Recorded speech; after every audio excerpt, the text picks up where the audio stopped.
Three grown siblings are standing outside a locked bakery door at 5 in the morning, and not one of them has the key. Mark has a key. It's the wrong one, cut 2 years ago when the lock got changed and nobody told him. Rachel has a key to the back office, not the front. Jenna doesn't have one at all, because nobody ever thought to give her one, since she'd never asked for it before this exact week mattered. Inside that door is the one brass key that still works, sitting in a kitchen drawer 4 miles away, in their father's house, where it's been sitting for 6 months since he retired. He never gave it to any of them. He just never picked. I'm Steve, and this is Wealth Maps, where we learn real financial lessons through the stories of families who learned them the expensive way. By the end of this one, you'll understand why the sentence "you'll all figure it out" might be the most dangerous piece of estate planning a parent can ever say out loud. For 35 years, Bill and Judy Cooper built Cooper's Bakehouse into the kind of place a whole town organized its mornings around, the smell of the first bread batch reaching the sidewalk before the sign even flipped to open. 3 kids grew up in the flour dust and the 4 a.m. alarm clocks.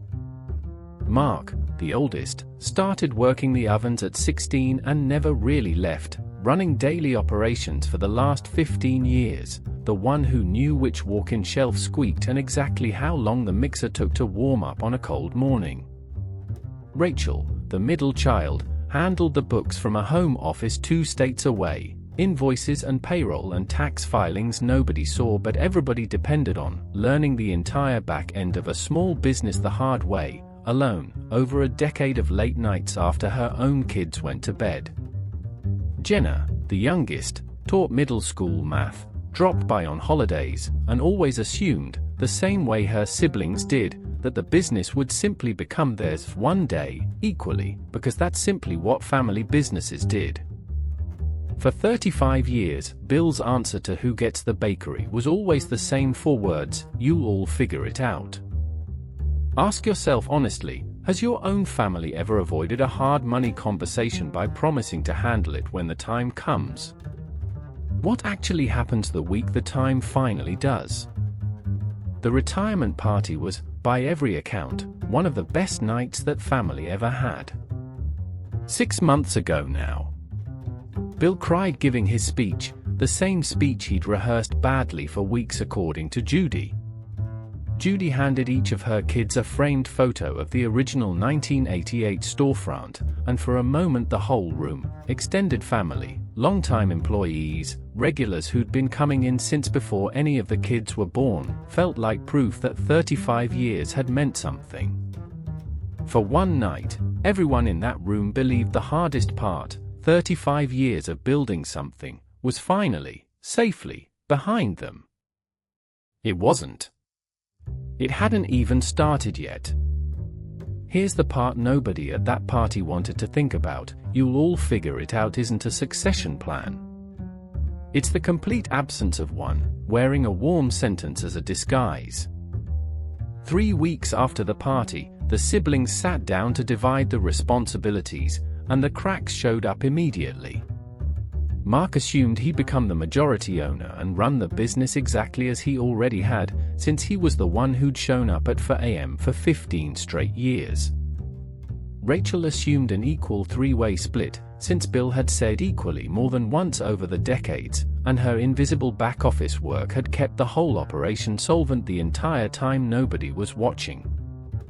Jenna assumed something closer to a passive, honorary share, since she genuinely hadn't worked there in years and knew it, but still expected a voice in decisions about a business she'd grown up believing was partly hers. 3 completely reasonable positions. 0 agreement on any of them.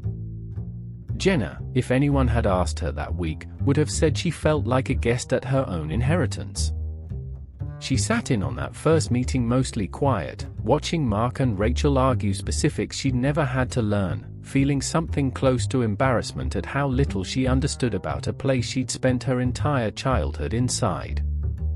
She went home that night and cried in her car in her own driveway for 10 minutes before going inside to her husband, not from anger at her siblings, but from the strange grief of realizing the bakery she'd always assumed was simply hers too had never once actually made room for her to learn it. But that wasn't actually the moment things really broke. That happened 5 weeks later, over a bank loan. The bakery's equipment line of credit came up for renewal, routine, the kind of paperwork Bill used to sign a loan in 15 minutes over a cup of coffee before opening. Except now the bank required all 3 siblings' signatures, since ownership itself was still legally undefined, still sitting in limbo exactly where their father had left it. Mark signed immediately, barely reading past the highlighted line. Rachel signed within the hour, between 2 client calls. Jenna hesitated, not out of spite, but because she'd finally realized nobody had ever told her what she owned, or what she was now personally on the hook for by signing anything at all, on a document with real numbers and her actual legal name attached to consequences she didn't understand. She asked for 2 weeks to have a lawyer look it over first. Picture Mark's face reading that text message at 11 at night. 2 weeks, on a loan renewal with a 5-day deadline, threatening the oven's equipment lease, the walk-in cooler payment, payroll for 11 employees who had absolutely nothing to do with any of this and would still need to be paid on Friday regardless. Here's the financial reality sitting underneath that panic, and it's the one thing an actual succession plan exists specifically to prevent, without documented ownership percentages, a named decision-maker, and a clear governance structure. Every single operational decision in a family business can default to requiring unanimous consent, even from someone who's never once worked a shift there. That's not a flaw in any one sibling's character.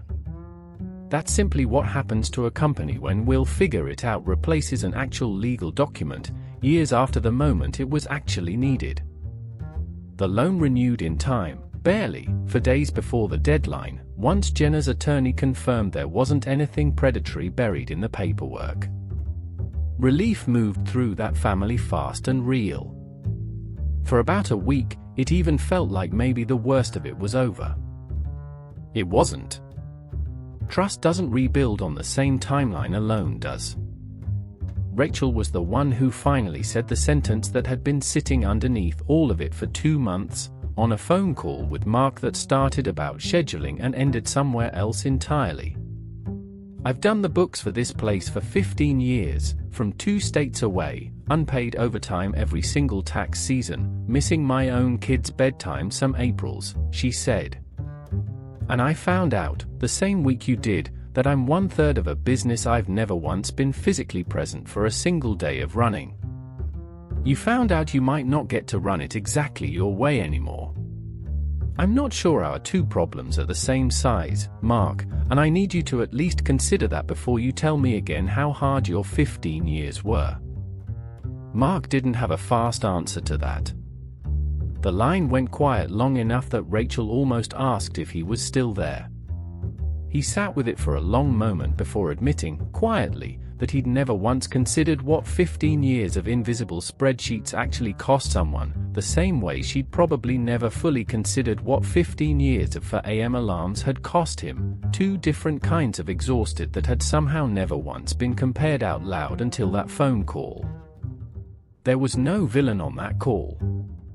Just 2 siblings discovering, at the same time, that fair had never actually been defined by anyone, including the 2 people who'd promised it would be, for 35 straight years.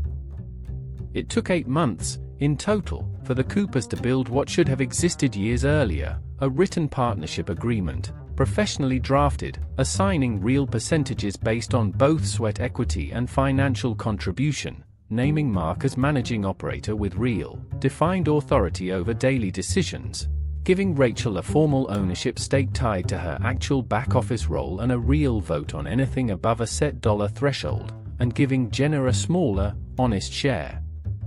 Reflecting a genuinely honest level of involvement, with a clear buyout option built in if she ever wanted out entirely, and a clear path to grow her stake if she ever wanted in further instead.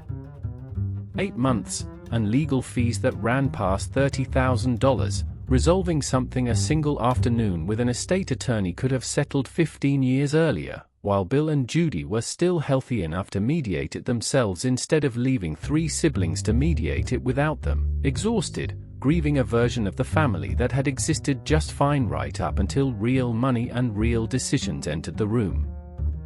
Here's the sentence worth carrying out of this video: you'll all figure it out isn't generosity. It's outsourcing the hardest conversation in the family to the exact people least equipped to have it fairly, at the exact moment, grieving the old version of their family, that they'll be too raw, too tired, or too hurt to have it kindly. The brass key sat in that drawer for 6 more weeks after the signing began, until the paperwork itself was finally done. Bill finally gave it to Mark, formally, at the signing of the new agreement, in front of all 3 kids, the decision made out loud for the first time in 35 years instead of quietly avoided for 1 more. Judy cried again at that signing, quieter than at the retirement party, a different kind of tears this time, relief mixed with something closer to regret for every year she'd let Bill's warm sentence stand in for an actual plan. Rachel keeps a copy of the original 1988 photo on her desk now too, next to the framed one from the party. Not because everything is perfectly healed. Because it isn't, not entirely, and she's decided to keep the reminder anyway, of what the business cost all 3 of them to finally, actually own. So here's the honest question worth sitting with before this video ends: if your family runs something together, or ever will, does everyone already know exactly who holds the key, or is that decision still sitting in a drawer somewhere, waiting for a version of later that never actually arrives on its own?